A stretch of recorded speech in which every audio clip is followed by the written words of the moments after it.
हमरा बड़ा श्रद्धा लगल बा कि रउआ साथे हम देवघर जाई वाह अनु आ खूब झूम के ले 10 टा दिया ले वाह ऐसा लड़का दरबार में जाके कहला शंकर भगवान के ऐसा के लड़का कहला हर साल कांवर ले के आबे तोरा दुआरा अच्छा एक बोझा पुआरा जरा हम दुआरा देखी कैसे कहत रे हां हां सब ही में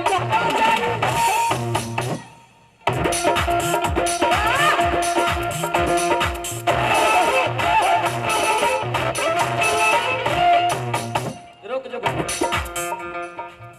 फिर से दोबारा दिखा जाइए रोक आ जाइए गाल सब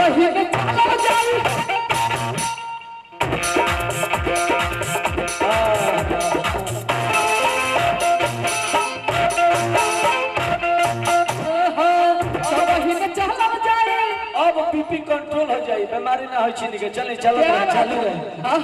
संग ही में चलो जाए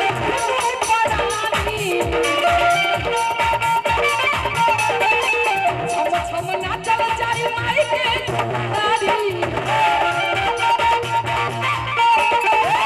संग ही में चलो जाए तू परानी छम छम